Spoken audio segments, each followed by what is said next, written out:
सहिता भारहं वासं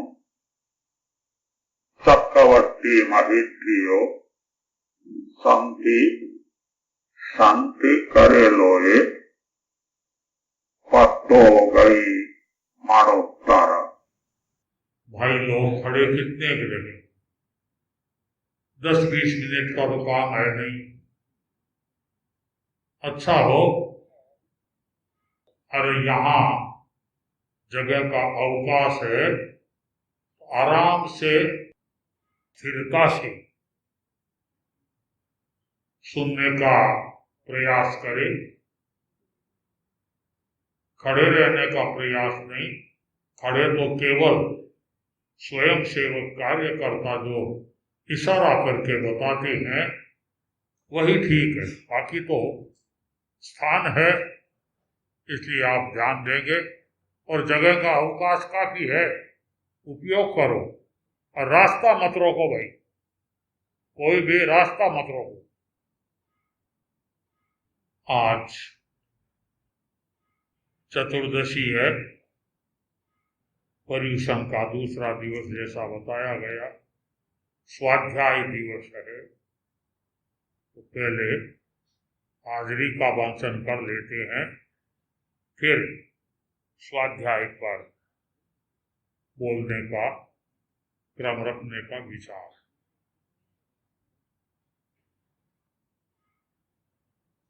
सर्व साधु साध्वियां 5 महाव्रत 5 समिति 3 गुप्ती की अखंड आराधना करे, क्रिया भाषा ऐसा में विशेष सावधान रहे, चलते समय बात न करे, सावध्य भाषा न बोले, आहार पानी पूरी जांच करके ले, शुद्ध आहार भी दाता का अभिप्राय देखकर हटमनुवार से ले, वस्त्र पात्र आदि लेते व रखते समय तथा पूजने व परखने में पूर्ण सावधानी बरते, प्रतिलेखन व प्रतिक्रमण करते हुए बात न करे।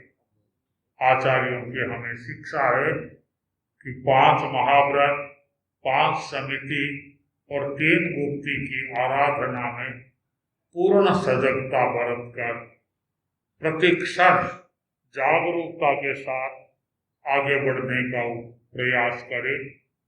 भिक्षु स्वामी ने सूत्र सिद्धांत देखकर सम्यक श्रद्धा और आचार की प्ररूपणा की, त्याग धर्म, भोग अधर्म, व्रत धर्म, अव्रत अधर्म, असंयति के जीने की वंशा करना राग, मरने की वंशा करना द्वेष, संसार समुद्र से उसके तरने की वंशा करना वीतराग देव का धर्म है।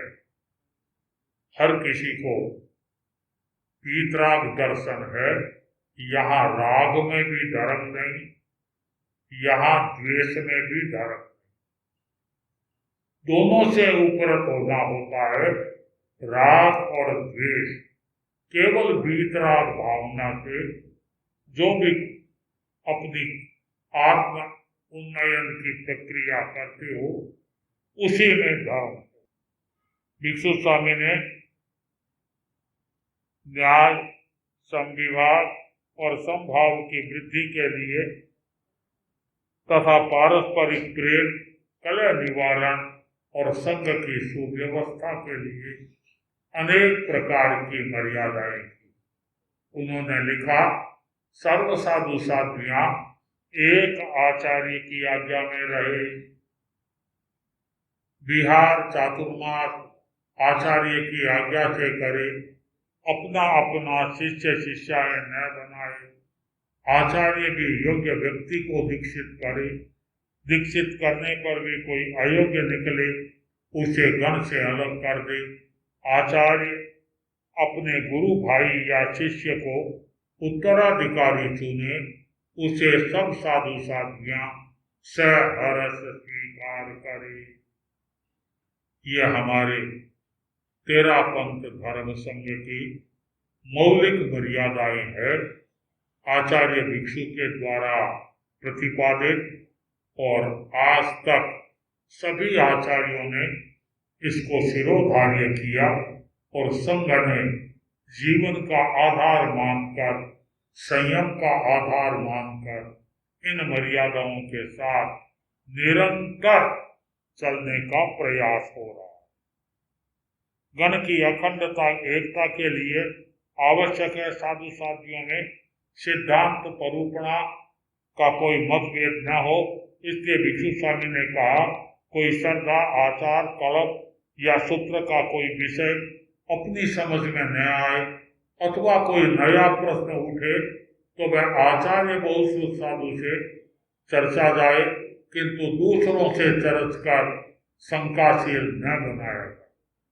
आचार्य बहुत साधु को जो उत्तर दे वे अपने मन में जचे तो मान ले, न जचे तो उसे केवली गम्य कर दे, किंतु गण में भेद न डाले, दलबंदी न करे।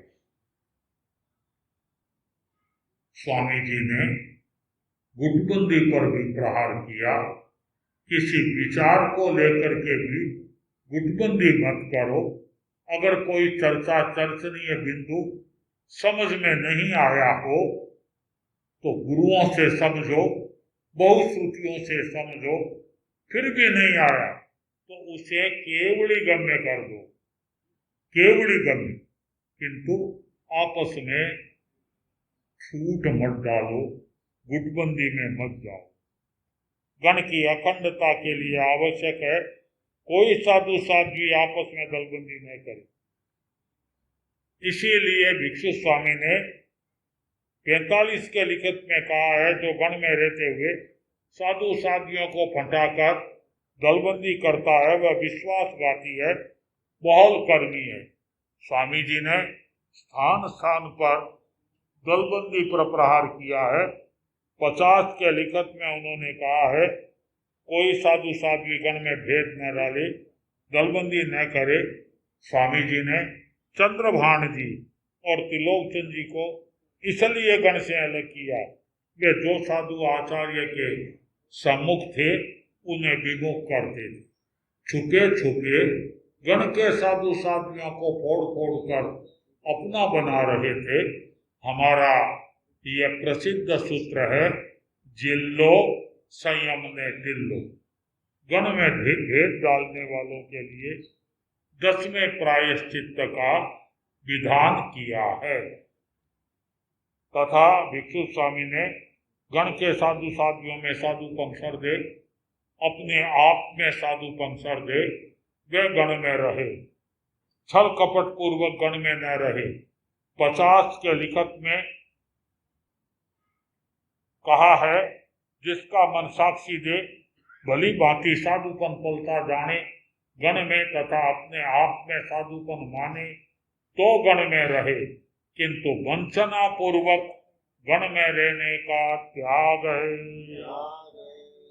गण के साधु साध्वियां परस्पर सौहार्द रहे, कोई परस्पर कलह न करे, उपशांत कलह की उदीर्णा न करे। इसीलिए भिक्षु स्वामी ने कहा, गण के किसी साधु साध्वी के प्रति अनास्था उपजे, शंका उपजे, वैसी बात करने का त्याग है।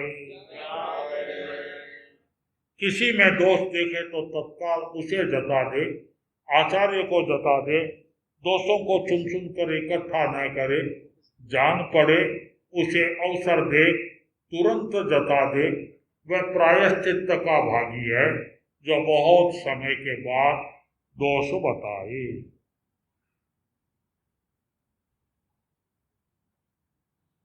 किसी साधु साध्वी को जाति आदि को लेकर ओछी जबान न कहे, आपस में मनमुटाव हो वैसा शब्द न बोले, एक दूसरे में संदेह उत्पन्न न करे, गण तथा गणी की गुणरूप बात करे, गण तथा गणी की कोई उतरती बात करे उसे टोक दे, वह जो कहे उसे आचार्य को जता दे।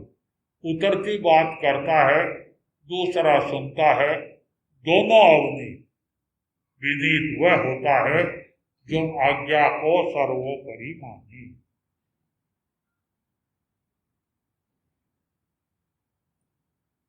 भगवान ने कहा है, चैज देहम नौ धर्मशास्त्र, मुनि शरीर को छोड़ दे किंतु धर्म शासन को न छोड़े।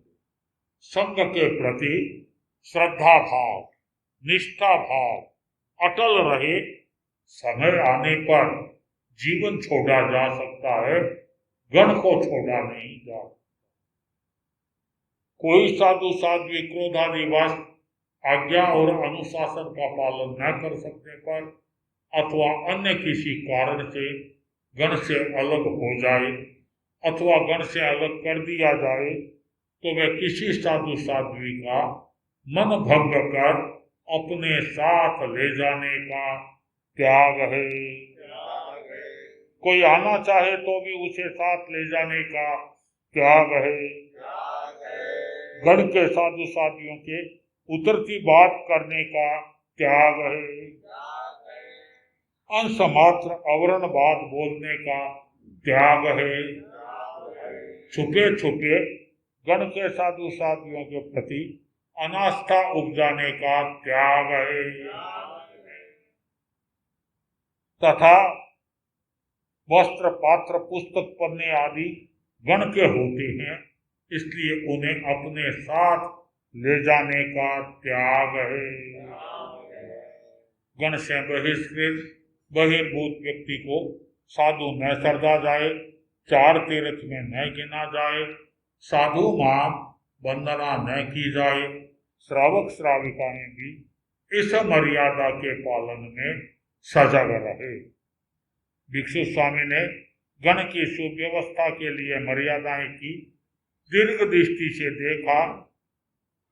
भविष्य में वर्तमान मर्यादा में परिवर्तन या संशोधन आवश्यक हो सकता है अथवा कोई नई मर्यादा का निर्माण किया जाए तो पूर्व मर्यादा में परिवर्तन संशोधन करे या नई मर्यादा का निर्माण हो, उसे सब साधु साधियां सहर्ष स्वीकार करें।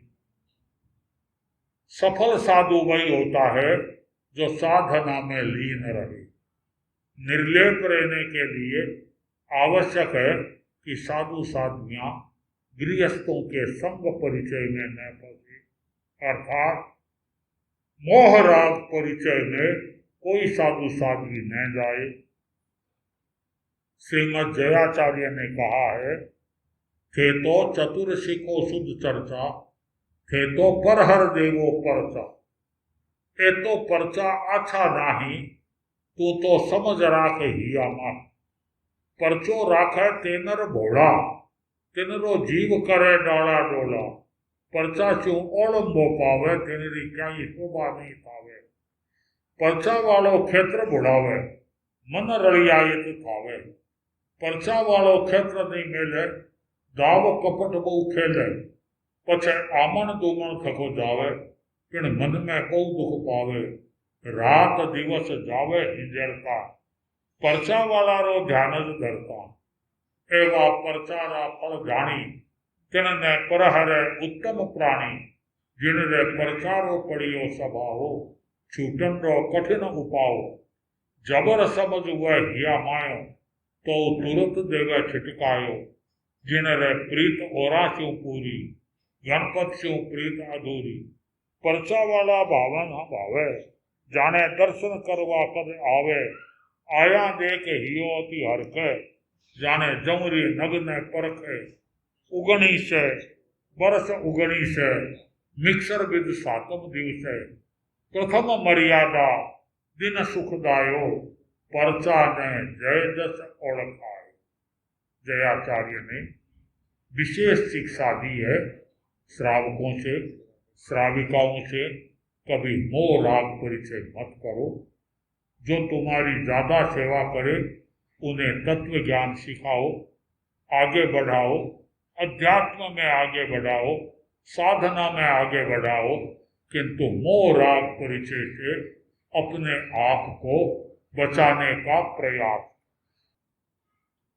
निद्रा, हास्य, विकथा यह साधना के विघ्न है, इसलिए नींद को बहुमान न दें। हास्य और विकथा का वर्जन करें। ध्यान और स्वाध्याय के द्वारा आत्मा को भावित करें। महाव्रत, समिति गुप्ति तथा गण की छोटी बड़ी सभी मर्यादाओं का सम्यक पालन करने वाला मुनि आचार्य की आराधना करता है, श्रवणों की आराधना करता है, सब लोगों की दृष्टि में पूज्य होता है। तथा जो उनका सम्यक पालन नहीं करता वह न आचार्य की आराधना करता है, न श्रवणों की आराधना करता है और न लोगों की दृष्टि में पूज्य होता है। इसलिए विनीत साधु साध्वियां आज्ञा, मर्यादा, आचार्य और गण की सम्यक आराधना करे, धर्म शासन की गौरव वृद्धि करे। आडम सम्मं आराहै सामि मेरं सम्मं कालै आयर्यं सम्मं आराहै गणं सम्मं अनुगम्य धम्मं न कया विजयि आडं शरणं गच्छामि मेरं शरणं गच्छामि आयर्यं शरणं गच्छामि गणं शरणं गच्छामि धम्मं शरणं गच्छामि। मैं सविनय बुद्धांजलि प्रार्थना करता शोभारी मालादि गुरु आचार्य वर्तमान आचार्य श्री महास्वामी आज इन लोग जागृति आप के प्राण श्रवण परंपरा के देते आप शुद्ध साधु मानता हूँ अपने आप को ही साधु उल्लंघन नहीं करूंगा, प्रत्येक कार्य आपके आदेश को करूंगा। बिहार शासना सागर हस्तक्षेप नहीं करूंगा, सिद्धांत मर्यादा परंपरा के विवाद आप द्वारा किए गए निर्णय को पुस्तक पन्नों आदि प्रश्नाधिकार नहीं दूंगा, आपके उत्तराधिकारी की आज्ञा से उल्लंघन का प्रत्याख्यान करता हूं। मैंने लेख पत्र आत्मश्रद्धा विवेक पूर्वक स्वीकार किया, संकोच आवेश या प्रभाव उसने स्वीकर्ता मुनि सुमेर संबद्धो है। यह हाजरी का वाचन हुआ 13 पंथ में। यूं कहना चाहिए कि हाजरी का स्थान या हमारे आचार्यों के द्वारा जो मर्यादाएं बांधी गई, अपन लोग यूं मानते हैं कि जब तक वह मर्यादाएं है तब तक शास्त्रीय मर्यादाओं के बाद उनका स्थान सर्वोपरि। साधु साध्वी उसको उसी रूप में पालन करते हैं और हमारे श्रावक श्राविकाएं वे भी इस बात पर ध्यान देते हैं कि हमारे साधु साध्वी मर्यादा पर ध्यान दें। और तो ठीक है, व्याख्यान तो बहुत बढ़िया देते हैं, गाते बहुत बढ़िया है, मर्यादा पर ध्यान के साथ, मर्यादा पर ध्यान परिपूर्ण है, समझ लेना चाहिए ये संत हमारे लिए परिपूर्ण उपासनीय है, पूजनीय है। तो व्याख्यान तो बढ़िया देवे, मर्यादा पर ध्यान कम है तो श्रावक जागरूक है, सजग हो जाते हैं। अरे भाई संत है, ठीक है, पधारे हैं, अच्छा है, अपने को जागरूक रहना है, इनको परोठ करके और अच्छी तरह से चौमासा आराम से पूरा कर इनको ब्याह कर, अर्थात इनका ध्यान मर्यादा पर जितना होना चाहिए उतना नहीं, आचार पर जितना ध्यान होना चाहिए उतना नहीं। यह हमारे श्रावकों की, श्राविकाओं की यह परख है। इसलिए चतुर्विध संघ के लिए 13 पंथ में शास्त्रीय मर्यादाओं के बाद संघीय मर्यादाओं का बहुत बड़ा महत्व है और उसके आधार पर हम चलते। आचार्यों की दृष्टि से उतर गया या जिसने संघ से कदम बाहर रख दिया, कोई भी क्यों ना हो, कैसा भी क्यों ना हो, कितना भी अपने संपर्क वाला क्यों ना हो, अपने यहाँ कहा गया है कि तेली सूखल उतरी और हुई बड़ी तांगो। तो तेली से खल उतर गए, फिर उसका क्या मूल्य है? किसी काम की नहीं है।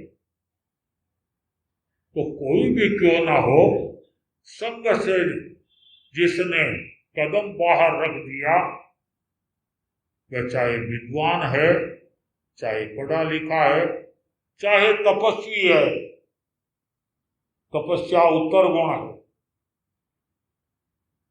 श्रावक श्राविकाएं यही समझते हैं कि ये अब हमारे लिए उपयोगी नहीं। सचमुच ये तेरा पंथ की सबसे बड़ी विशेषता। मैं जहां कहीं गया, अनेक संप्रदायों के साथ आचार्यों से, साधुओं से मिलना होता ही रहता है। तो उन लोगों से बात होती है तो वे भी एक इस बात पर आश्चर्य करते हैं कि आपके पता नहीं क्या कारण है, तेरा पंथ का एक बच्चा भी होता है तो उन्हें भी कोई जीवन में आप घूंटी दे देते हो, घूंटी में यह संस्कार दे देते हो कि ए महाराज अब आपा रखो, निकल गया, निकल रहा है तो अब आपा रखो। आपके तेरा पंथ में निकले हुए का कोई पूछ नहीं। हमारे यहां निकल गए और फिर भी श्रावक के अरे भाई निकल गया, तो आपस में कोई आग लाग खड़बड़ाहट होगी, उसी निकल गया है, आपा करता तो चौखा ही है, यूं कह करके और उनका व्याख्यान भी करवा देते हैं, उनको वंदना भी कर देते हैं, तो अपने से तो अच्छा ही है। तेरा पंथ में ये नहीं, क्योंकि हाजरी में आता है कि जो निकल गया उन्हें तेरा पंथ का साधु मान करके कोई श्रावक श्राविका वंदना नहीं करता। सचमुच ये जो अपना अनुशासन है तेरा पंथ का, यह एकता का, चाहे कोई कहीं पर भी निकला हो और वह कहीं पर भी जाए, कलकत्ता जाए, चाहे चेन्नई जाए, चाहे और कहीं जाए, श्रावकों को पता लग गया, आए चले जाओ, हमें क्या लेना, अब हमारा कोई संबंध नहीं। यह अनुशासन हमारे धर्म संघ का निरंतर रहा है।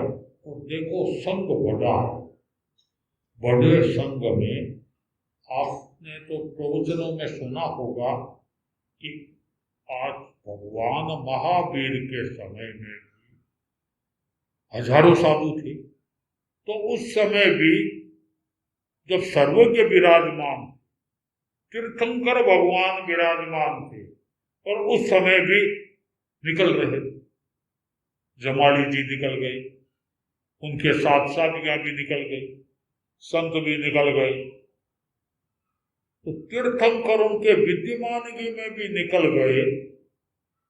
आज अगर कोई भी जिनके कर्म उदय में आए, अहंकार आ गया, ममकार आ गया, और वह अगर निकल भी जाता है तो गया। हमारे धर्म संघ में यही है, हम निकलने के बाद उनकी पूछनी कौन कहाँ है, क्या नहीं है, ये हमारी विशेष पहचान है। और हर श्रावक श्राविकाएं इस पहचान को समझते भी है, और हमें गौरव होता है कि हमारा श्रावक श्राविका समाज इन मर्यादाओं के प्रति बड़े सजग सावधान है।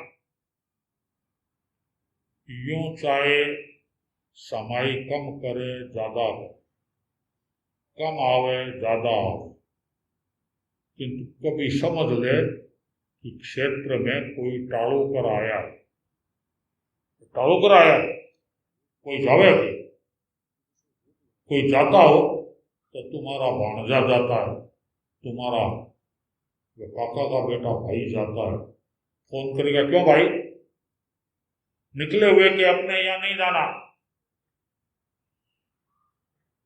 चाहे वे ठिकाने कम आता हो ज्यादा आता हो, किंतु श्रावक श्राविकाएं इस मर्यादा में बड़े सतर्क। और यही कारण है कि स्वामी भीखंड जी से लेकर आचार्य महाश्रमण जी का कार्यकाल शासनकाल चल रहा है, आज तक 13 पद से जो भी निकला, कोई पनपा क्या, किसी का पंथ चला क्या, न भूवो न भविष्य, ऐसा होता ही नहीं। भाई पुराने संत कहते थे कि अरे हिजड़ों से कोई गांव बसता है क्या? गांव में अगर 100 हिजड़े आकर झोपड़े बांध लिए तो क्या गांव बसेगी? वो गांव नहीं बसे। तो इन टालोकरों का कभी कोई क्रम हलता ही नहीं। और जहां इतनी सजगता है वहां कोई धर्म संघ का बाल बाका नहीं कर सकता। मैं समझता हूं कि इस प्रक्रिया में 13 पंथ का हर श्रावक श्राविका बड़े सजग है और हमेशा सजग रहना यह उनका दायित्व है। श्रावक श्राविकाओं में स्वाध्याय का समय अवश्य निकालना चाहिए, क्योंकि ये जो हमारे पर्यूषणों में जो ये समय निकाला गया है ना, स्वाध्याय का एक एक दिवस दिया गया है, तो ये विशेष बल देने के लिए दिया। देखो, स्वाध्याय के बिना ज्ञान निखरता, ज्ञान परिपुष्ट बनता है। इसलिए श्रावक समाज में, श्राविका समाज में स्वाध्याय का निरंतर क्रम चलना और करना पड़ेगा। इस माह में अभी तक जागरूकता का माला फेर ले, माला फेर नित्यम कर ले, किंतु नियमित स्वाध्याय करे। कोई टाइम था जो ये भी कहते थे कि महाराज स्वाध्याय करें तो कौन सी पुस्तक की करें, कोई किताब है ही कोई। और आज यह स्थिति है कि 13 पंथ के द्वारा प्रकाशित, आप लोगों के द्वारा ही प्रकाशित किताबें अगर घर में इकट्ठी कर लो तो एक लाइब्रेरी खड़ी हो। और अगर श्रावक यह सोच ले कि भाई जितनी पुस्तकें लाया हूं मैं 12 महीनों में इन सब पुस्तकों की स्वाध्याय करूं, एक हुई, दूसरी हुई, तीसरी हुई, चौथी हुई, एक एक पुस्तक रोज एक एक सामायिक, शुद्ध सामायिक करता था। तो मेरा ख्याल है कि 12 महीने आप स्वाध्याय करें। इतनी पुस्तकें हैं। अगर मुझे भी पूछे कि आपके यहाँ की छपी हुई पुस्तकों के सबके आप नाम बता सकोगे तो नहीं बता सकते, इतनी छप गई। और एक टाइम था थोकड़ा संग्रह, बड़नगर वाली अमुक अमुक 2-4 किताबें थी बस। तो देखो, स्वाध्याय की सामग्री तो बढ़ गई,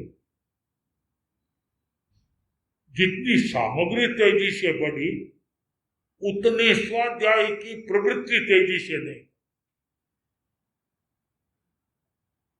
कितने भाई बहन होंगे कि रोज एक श्रुत सामायिक करते? मेरा ख्याल है एक श्रुत सामायिक करने वाले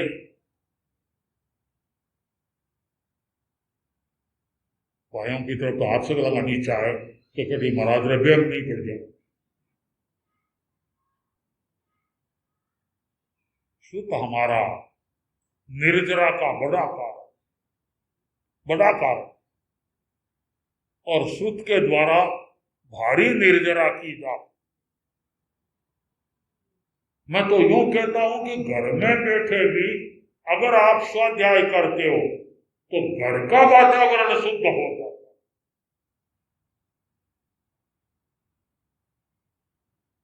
ये प्रयोग करके देखो।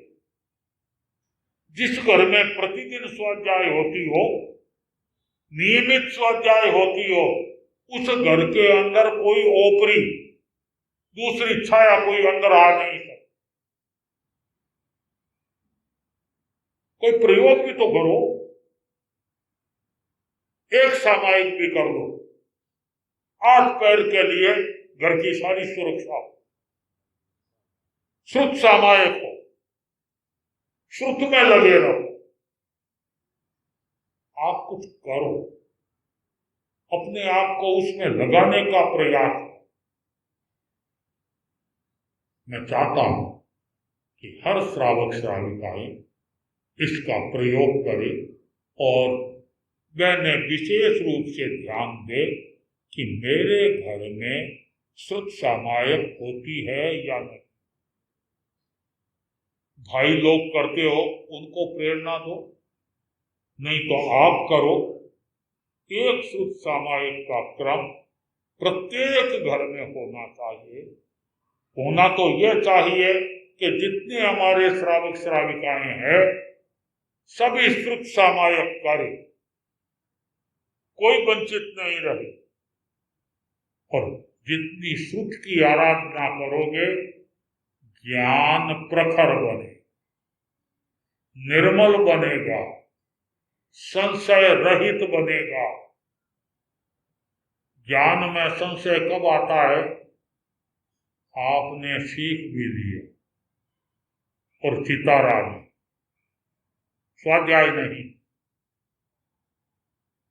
तो उसके बाद कभी अगर पूछा जाए तो संशय रहे।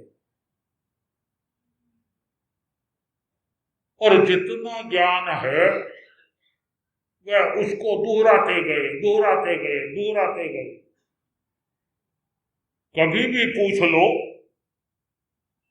आप नौकार मंत्र की तरह अपने सीखे हुए ज्ञान को बराबर बताओ। स्वाध्याय बड़ी चीज है। आता है हमारे सरदार शहर की गदैया परिवार की श्राविका थी, उनको 8000 गाथा कंठस्थ। 8000 कितनी बड़ी। दक्षिण में एक श्राविका थी, उनको करीब 350 गीतिकाएं, कितनी 350 गीतिकाएं कंठस्थ थी। यहां कोई है क्या? भाई जयपुर राजधानी मैं बोलिया जाऊं थे राजी हो जाऊं।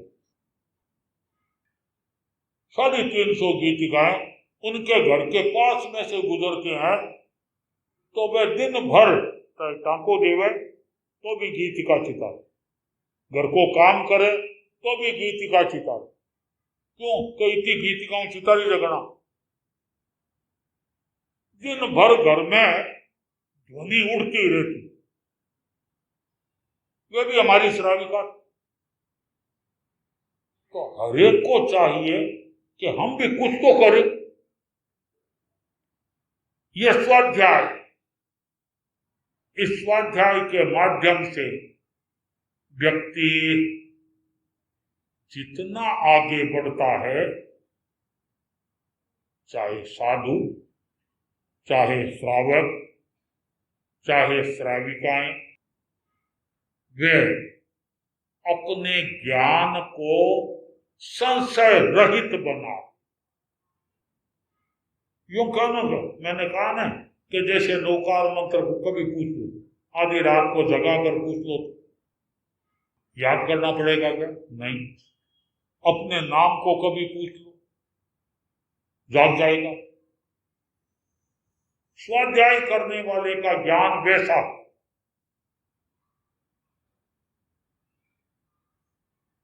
हर व्यक्ति अगर इस प्रक्रिया में अपने आप को लगाए कि बहुत ज्यादा तो नहीं, किंतु एक श्रुत सामायन रोज करो, एक श्रुत, उसमें कोई न कोई किताब का मतलब यह हो जाता है, आज आपने एक किताब शुरू की पहले पृष्ठ,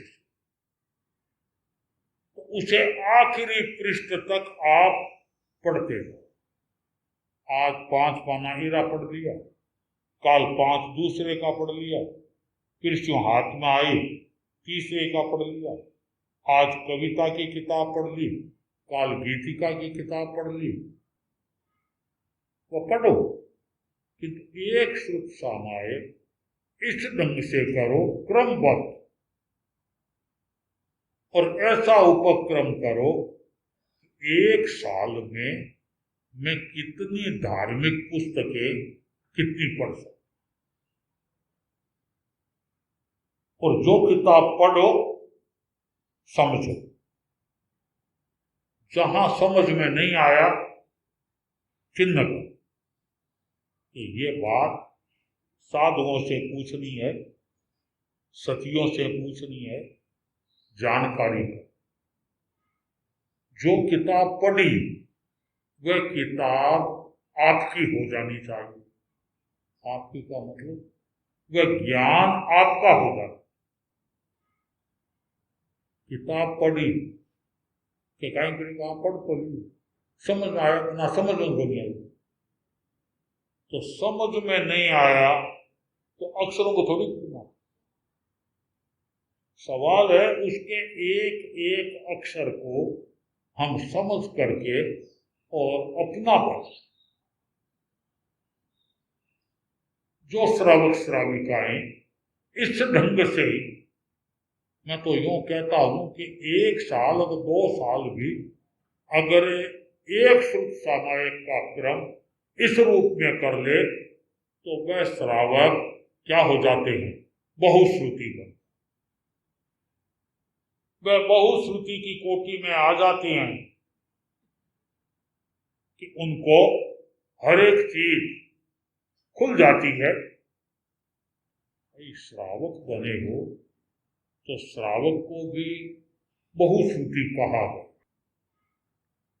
और बहुश्रुति श्रावक वही होता है कि जो स्वाध्याय में लीन है,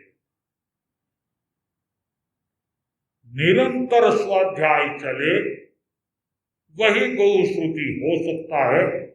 जो निरंतर स्वाध्याय नहीं करे वह व्यक्ति बहुश्रुतता में आगे नहीं बढ़ सकता। हमारे हर श्रावक श्राविकाएं इस प्रक्रिया में अपने आप को आगे बढ़ाने का उपक्रम करें कि हम गृहस्थ में रहते हुए भी बहुश्रुति का जानकार बने। मैं कई बार बताया करता हूं कि बीकानेर के श्री पूज्य जी जतियों में, जैसे आपने धर्म संघ में आचार्य होते हैं ना, वैसे जति लोगों में श्री पूज्य जी का सबसे ऊंचा स्थान,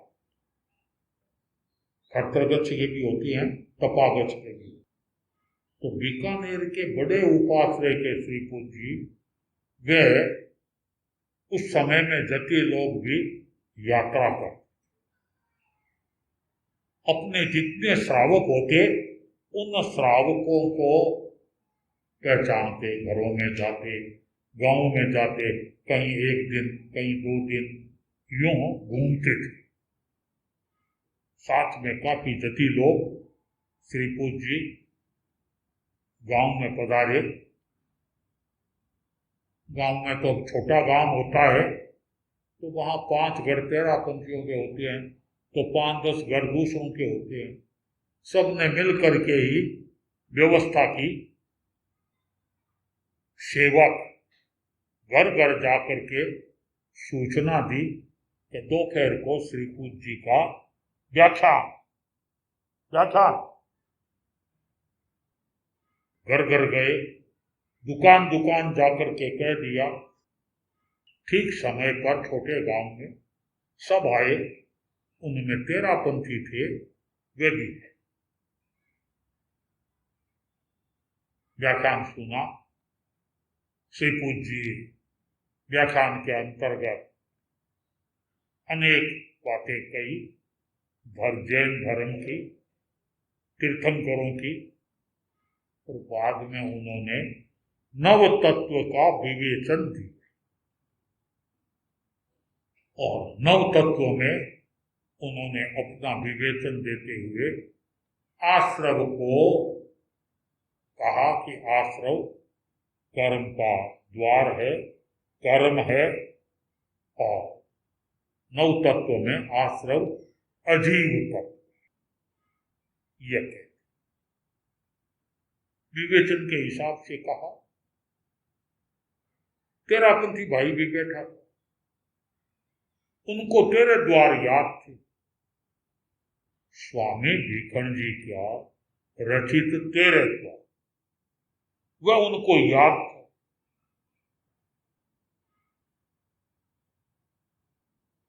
खड़ा श्री पूज्य जी बहुत शांत थे। कैसे श्रवण, क्या बात है? तो कि महाराज आपने कहा कि आश्रव अजीब है। आश्रव अजीब? तो नहीं महाराज, शास्त्र के हिसाब से आश्रव जीव। अब नहीं श्रावण, आश्रव अजीब। तो महाराज आगम के हिसाब से तो आश्रव जीव है,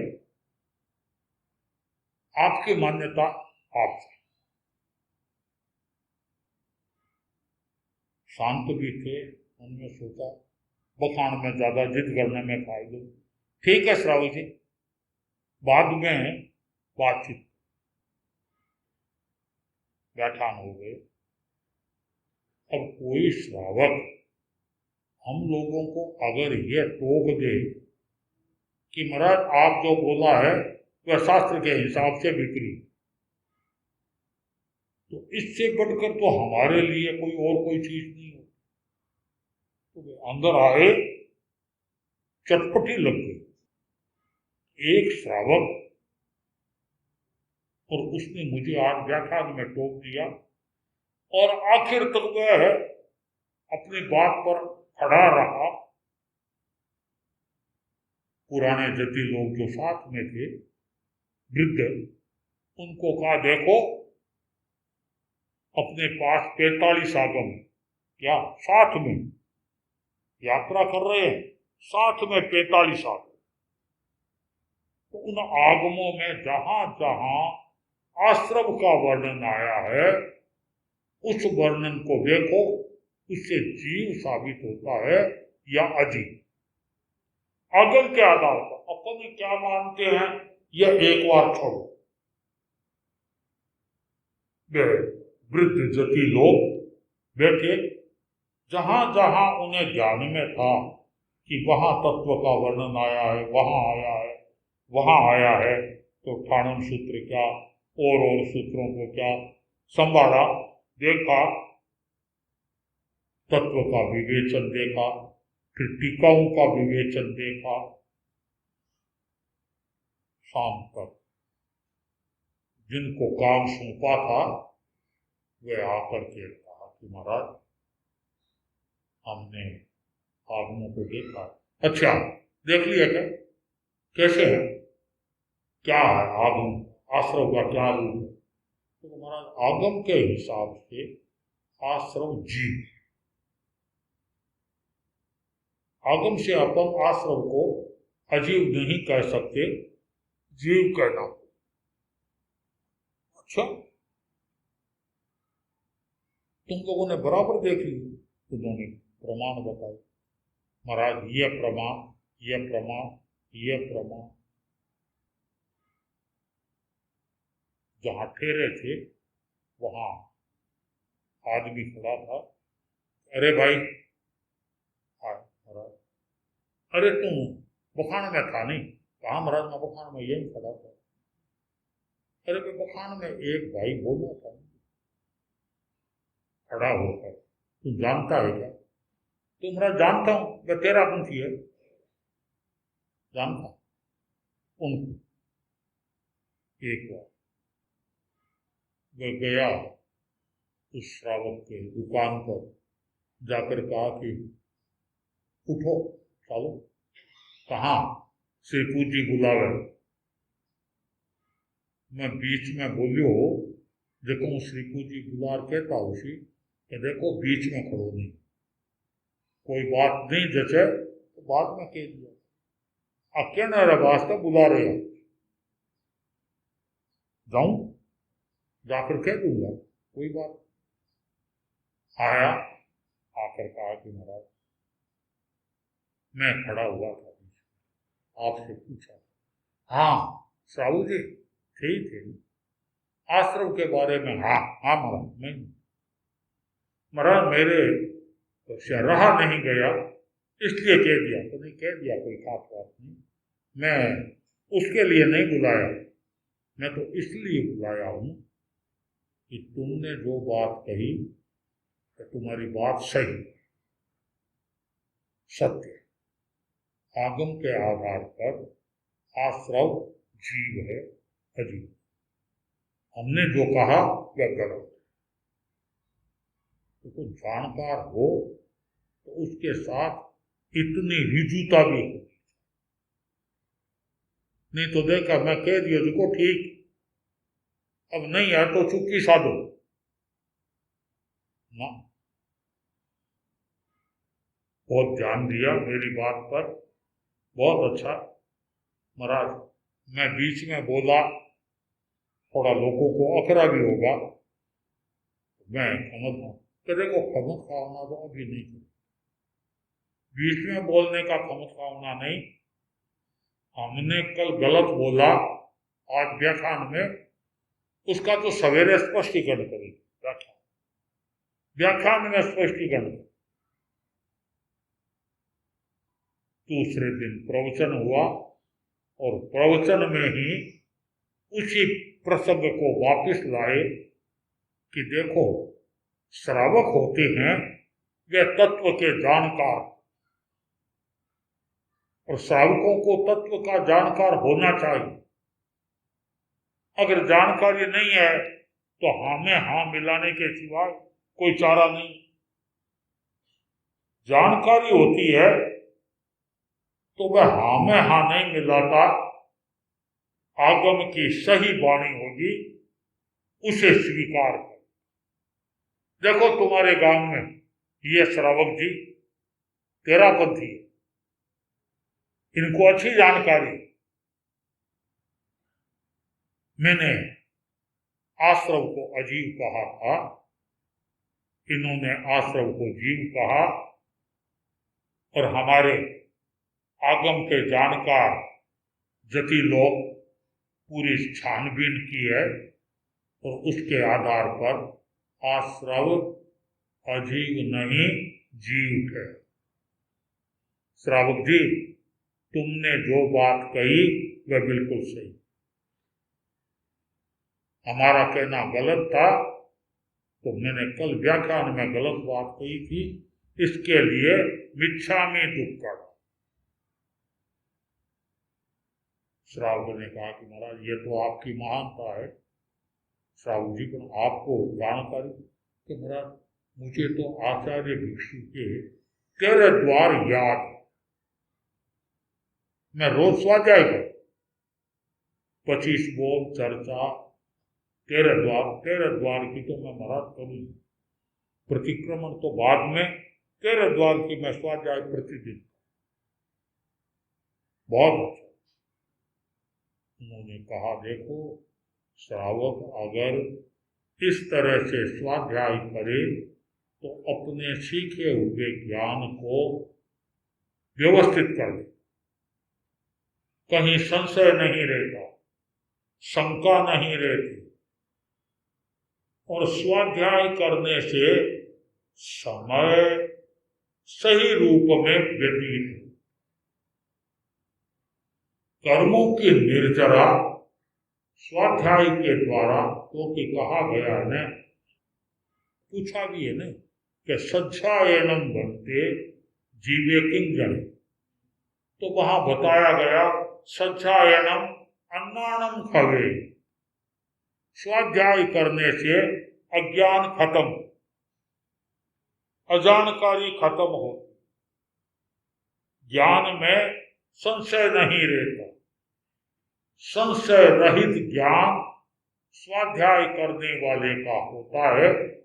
इस तरफ हर कोई ध्यान दे, और हर व्यक्ति अगर अपने आप को ज्ञान के क्षेत्र में आगे बढ़ाना हो तो वह इस बात पर ध्यान दे, सीखा हुआ ज्ञान भी चितारे, सीखा हुआ ज्ञान,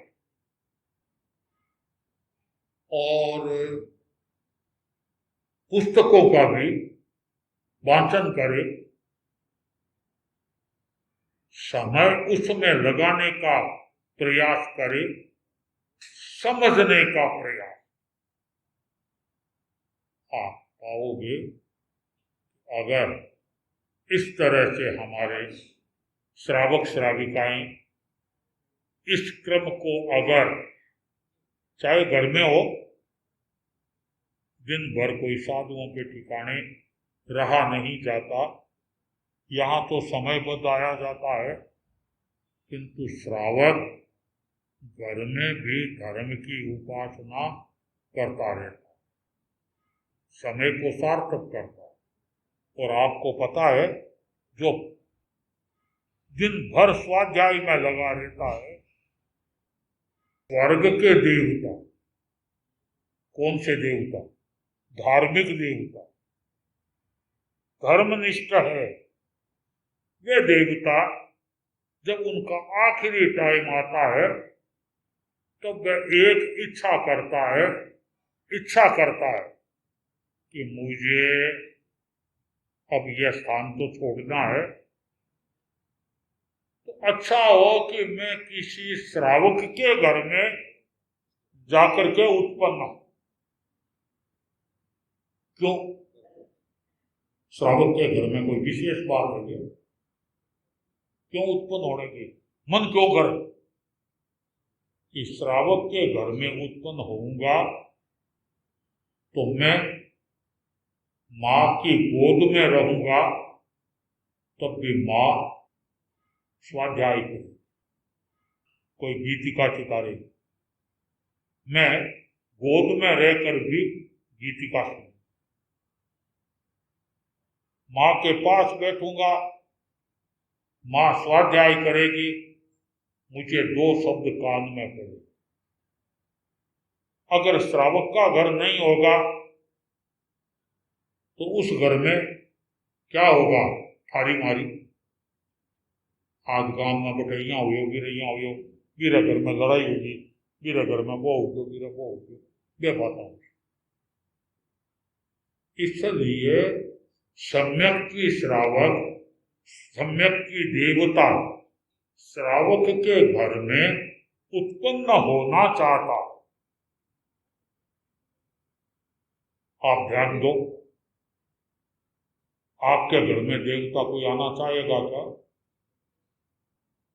आपको यूं लगे कि ना, मेरे घर में स्वाध्याय होती है, जप होता है, दिन भर धर्म ध्यान होता है, मेरे घर में जरूर देवता आना चाहेगा। अगर ऐसा आपको विश्वास है, आप साधुवाद करें। अगर आप ऐसा करते हैं, आप करो, यहाँ समझो कि हमारे घर में देवता आ जावे, મને કોઈ ચોખ્ખું સપનું આ જાવે, ચોખ્ખું સપનું, તો પછી અમે માળા ખાઈ। તો મારા ચોખ્ખું સપનું તો આવે કે નહીં આવે, હવે શીંગડાવાળા નીકળવા લાગે। ये स्वाध्याय में चूक नहीं होनी चाहिए। कोई भी श्रावक क्यों न हो, अपने आप में स्वाध्याय प्रियता निरंतर बनी रहे। और श्रावक भी, श्राविका, चाहे ऑफिस में आप जाते देखते हो कि अभी बीच में कोई काम नहीं है, खाली बैठे हो, किताब लेकर के पढ़ने का प्रयास करते हो कि 5 पेज पढ़ ली, फिर कोई ग्राहक आया, उनसे काम बात कर, बहुत कम। हर श्रावक श्राविका अगर इस स्वाध्याय की प्रक्रिया को बल दे तो यूं समझो एक समय वह आए कि आज तेरा पंथ के लिए यह पहचान है कि तेरा पंथ की एकता बेजोड़ है, तेरा पंथ का अनुशासन बेजोड़ है, तेरा पंथ के मर्यादा के प्रति आस्था बेजोड़ है, यह हर कोई मानता। इसी तरह से ये भी कहे कि तेरा पंथ के श्रावक श्राविकाओं में तत्व ज्ञान बेजोड़, यह अभी तक मैंने सुना नहीं। ये बातें तो मैंने सुनी दूसरे समाज के साधुओं से, श्रावकों से, वे तो बातें सुनी, किंतु ये नहीं सुना कि तेरा पंथ के श्रावक श्राविकाओं में ज्ञान बेजोड़, तत्व ज्ञान बेजोड़, ये बात सुनने को नहीं मिली। आप लोग अगर वैसा प्रयास करें, अपने आप को उस रूप में आगे बढ़ाने का प्रयास करें कि मुझे तो रोज इसमें आगे बढ़ना, रोज करना। हमारे रोज स्वाध्याय करने वाले श्रावक श्राविकाएं, यूं कहना चाहिए, तत्व ज्ञान में इतने निपुण हो जाते हैं कि साधु साधियों को भी व्याख्यान देना होता है तो पहले तैयारी करके आते हैं कि भाई ये यूं ही नहीं है, गयार के दियो और हो गयो और हाँ महाराज बुखार दे दियो। यहाँ अगर व्यवस्थित नहीं बोले, आगम की बात को व्यवस्थित नहीं रखा तो लोग पूछ लेंगे कि महाराज कोई आगम बाँच्यो को नहीं बाँच्यो, आ बैठ तो क्या आटे, पर माने कोई आगम के रहस्य की बात बताओ, जब तो जाना कि भाई आप आया हो।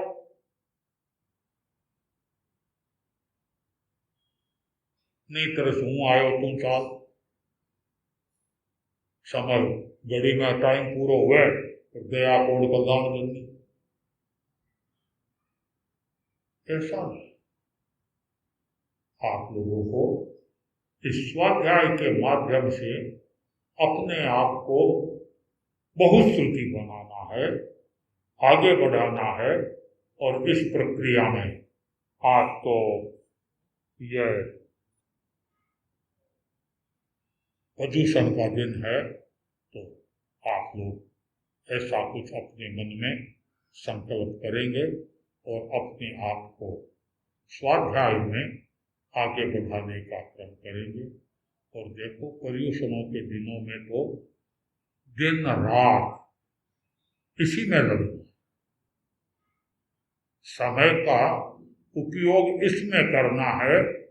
और पर्युषणों के पर्वाराधना के कुछ नियम आचार्य श्री के द्वारा निर्धारित प्रतिवर्ष होते हैं, तो वे नियम भी मैं बाँच करके बता देता हूँ। अधिकतर आप लोग पालन कर ही रहे हैं, फिर भी ध्यान दे दे।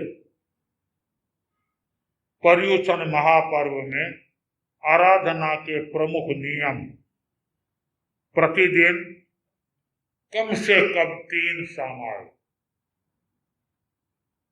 करे तो ज्यादा 4, 5, 6 जितनी हो, किंतु 3 सामायिक हर श्रावक श्राविका करे ही।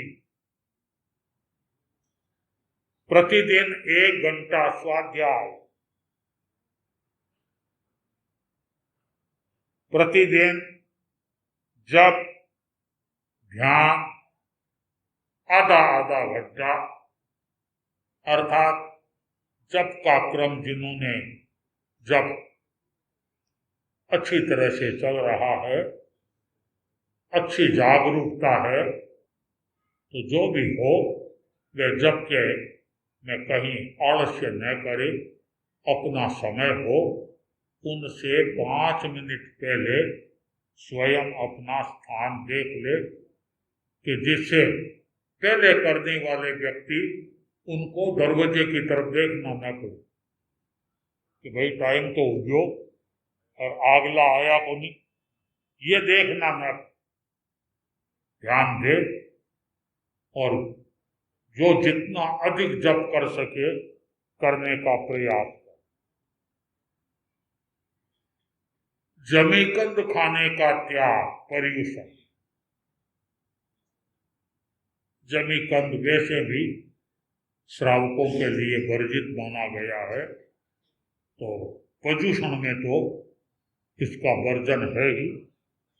और इसके साथ सचित्त खाने का त्याग, सचित्त का काम परिहार कर ले तो श्रावक बहुत बड़ी अव्रत से अव्रत को रोक देता है, ध्यान देना पड़ता है, और वह सचित्त का घर में त्याग कर दे तो बहुत अच्छा उपक्रम हो। प्रतिदिन सिनेमा, टीवी सीरियल ये देखने का परिहार।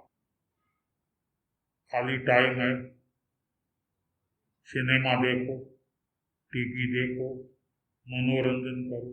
अरे अभी तो पर्युषण चल रही है, समय उसमें लो। खाली टाइम है तो घर में बैठे भी स्वाध्याय जप कर। प्रतिदिन 2 घंटे मौन, ब्रह्मचर्य का पालन और रात्रि भोजन पर्याप्त। श्रावक रात्रि भोजन नहीं करे। यह एक कोई जमाना था, यह श्रावकों की पहचान कि श्रावक है, रात्रि भोजन नहीं। ये पहचान तो आपने यूं कहो कि धूमिल कर दी। आज तो हमें यूं देखना पड़ता है कि रात का त्याग किसी के है कि नहीं। भाइयों में भी, बहनों में। आगे तो बहनें तो अधिकतर रात्रि भोजन का त्याग है, तो कम से कम अभी पर्युषण चल रहे हैं, तो अभी तो क्या भाई क्या बहनें रात्रि भोजन का परिहार।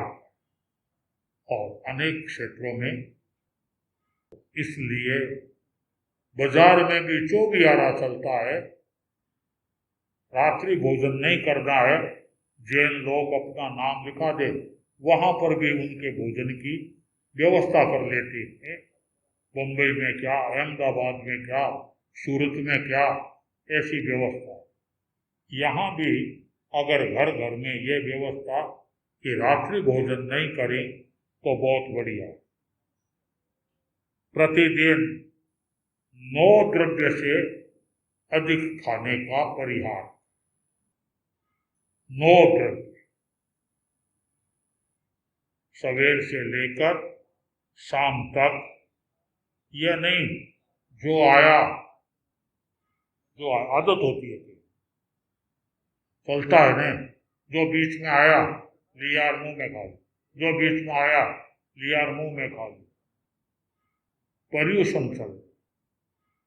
9 द्रव्य है, अब कोई 9 से 8 लगाए, 7 लगाए, कम से कम परिमाण में द्रव्यों का संयम करे कि जिससे उन्हें यह महसूस हो कि हमारे पर्यूषण की आराधना। घर में बच्चों में भी यह महसूस हो कि आजकल प्रदूषण चल रहे हैं, अपने घर में ये अमुक अमुक आइटम नहीं बनते, ये ज्यादा नहीं बनता, क्यों कि पर्यूषण चल।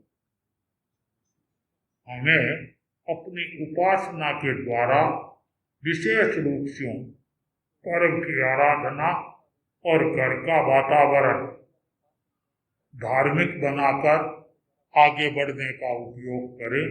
इस क्रम से हम आगे बढ़ें, इसी मंगल भावना के साथ।